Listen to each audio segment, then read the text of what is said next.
Hi, Gemini. Welcome to Higher Source Tarot for your Law of Attraction Tarot and Oracle card readings for May 2024. We're going to have both a love reading and a money reading. There is a Law of Attraction message linked in the description box if you're interested in that. And we're going to start things off here with a theme for today brought to you from the Edgar Cayce deck of inspirational quotes. Now hang on to me because it is written in some old-timey language. Ideals may offer for every soul ever the answer within self, for that it believes. Knowest thou what thou believes? So do you know what you believe? Now, if you're not sure of that, or you're a bit fickle, or you've had a bit of wobble in your energy, as Abraham Hicks would say, a little bit of this, a little bit of that, we've got to get clear about what we want. Now we're going to kick it off with the money reading, then we'll do the love reading. What advice do you have for Gemini, please, to attract financial abundance and prosperity? What does Gemini need to know about money, please? Okay, we're going to have a 4-card reading here, followed by another oracle card, and then we'll do the love reading. You've got the Knight of Cups, the Page of Swords, the 7 of Pentacles, and the Queen of Swords. You and your own energy. I like that in the advice. So I feel like you have an offer, an opportunity. You're going to be a shrewd negotiator. This Knight of Cups brings in an offer, and he heads straight for it. I mean, there's no delay. There's no hesitation. So I do feel like with the job offer, they're trying to get you started. I heard right quick, and then I heard lickety split. And so you may even be dealing with somebody, if they're in HR or something, that talks kind of like that in jargon and colloquialisms. And I do feel like there's something about their personality. It feels kind of bubbly and goofy, but I do feel like they do that because it's like they do it in a way just to get things expedited, right? Just to not have any problems. Now, if it's something to do with an offer in terms of moving, I do feel like you're going to be in kind of a contemplative situation, but that Queen of Swords is going to help you make a decision. I feel like you have more than one offer. And if it's you that's selling something, if somebody tries to lower you or lowball you on the price, I just feel like you're not going to bend. It's like, never mind, I'll wait for a better offer if you're going to go doing that. So this Page of Swords shows up as you as a detective. This Page of Swords is a student of intellect. He bets everything. This is the one that does the internet searching. So there's nothing that will get past you. So especially if you are selling something, I heard comps, like you're going to have comparable values listed. You're going to have the information available to any buyers too, if it's a car or a house.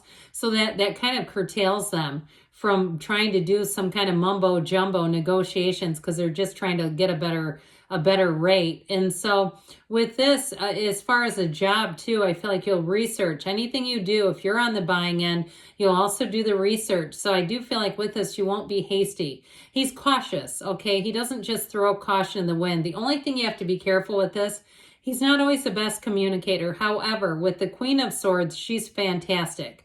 So he does tend to lose a little control over his sword, but that's in the present. Your advice is that Queen of Swords, so the communication will be on point. So in the outcome here, we do have the 7 of Pentacles. It's time to harvest. That 7 of Pentacles is money coming in. So if it is a job change or something you're selling, I do feel like you're going to have money coming in off of it, more money and increase. Now, if you're buying something too, like I said, you'll be a good negotiator. So you won't look back later and say that was a bad idea, or I paid too much for that. Absolutely not. So you may be on the end of receiving a good deal. And that's, again, not trying to cheat someone out of money. It's just saying, like, perhaps they're in a bit of a bind or a time crunch. And they're even, I get like somebody, if you go to a moving sale, having them even give you items because they're like, look, I'll throw this in because we're moving anyway and you seem nice. I get that, like where people want to do things for you. So this Queen of Swords has you looking at the future, making plans, but look, she doesn't look behind her. She's very much about moving forward and looking at anything she does financially would be through the lens of the future. It's not impulsive, it's not rash, it's not hasty, it's not in a hurry at all. And so you're going to use your previous experiences to help guide you. And so in terms of money in a job, it's also very good contracts where they're very much, what you see is what you get. They're well done. There's nothing hidden either. And so anything that's promised you will come through in this energy. So if you have a job and they say, look, it's unlimited PTO, I feel like they'll address what seems to be somewhat of a hitch with a lot of people where it's like it is, but then I can never take the time off. So you have the card of Thorns. Weathering challenges will bring in a new and positive future. So if you are doing some of that Page of Swords, you don't have challenges necessarily, but I do feel like if you come up with somebody who makes a negotiation difficult, you're going to be finding that you'll work that out and it'll all work out in the end as far as the cards are concerned. Okay, Gemini, let's ask about love. Serious inquiries only. Okay, I don't know why I felt like I needed to say that, but I did. All right, what advice do you have for Gemini to attract the love of their lives into their lives, please? Advice for Gemini about love, please. All right, so we will do the same setup with the 4 cards and an oracle card. You got the King of Swords in the past. I like the Queen of Cups moving in. The High Priestess is coming in and the Wheel of Fortune.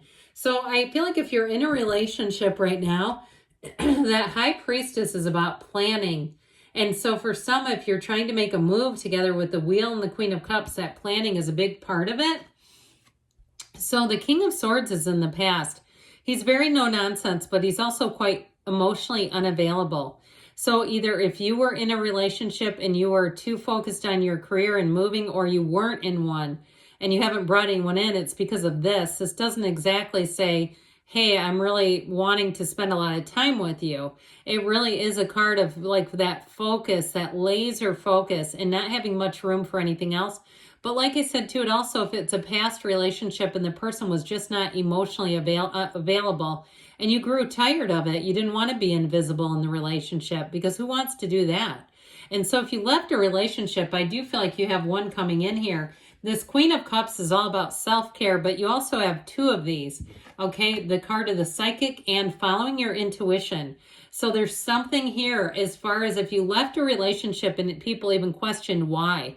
Like that person was so successful, why wouldn't you want to be with them? And they've got this and that, but it wasn't emotionally fulfilling. I feel like you're on a path to something better. And so with this Queen of Cups, you can talk to this person easily, effortlessly, ceaselessly, into the night. You can tell them anything and they won't judge you. You won't feel dumb in this relationship. If the person left you feeling a bit criticized, I even heard the word chastised. I don't like that. And so with this new coming in, with the High Priestess, it's all about being true to yourself. And so really, if there was a relationship that other people wondered why you didn't keep it alive, I do feel like it's because you have something better. You have a perfect match. This one brings in balance. And it is somebody who will understand you deeply. There's a deep, deep spiritual connection going on here. And so if you've been single for quite a while, or at least a while in your eyes, I do see that shifting. I do see the tides changing here. With this Wheel of Fortune energy as well, you have Scorpio, Aquarius, Taurus, and Leo are here, but you have a new cycle coming in. And this one, this Wheel of Energy helps you, Wheel of Fortune energy, helps you know when to hang on and when to let go. And so when the wheel appears, if you need to let go of something that just was not for you, you will. And that new energy comes just shooting right in. And so you'll be in the right place at the right time because you're aligned with this person already. Now, if you're already with them, this love is going to evolve and take off like a rocket. It is wonderful. So let's see now, Gemini, what the whispers of love want to tell you about love. Ask for help. What do you really need? Be willing to accept support. So being open with a person, letting them know what your needs are in the relationship, because you never know, maybe they're just not reading it. I do feel like whoever you have coming in here will read you quite adeptly. They'll be able to know what you're thinking before you even say it. This is someone who's very closely aligned with you in terms of energy. They're able to predict you very quickly. So that's a good thing. So good things are on the way for you, Gemini. I love you, and I'll be back again soon.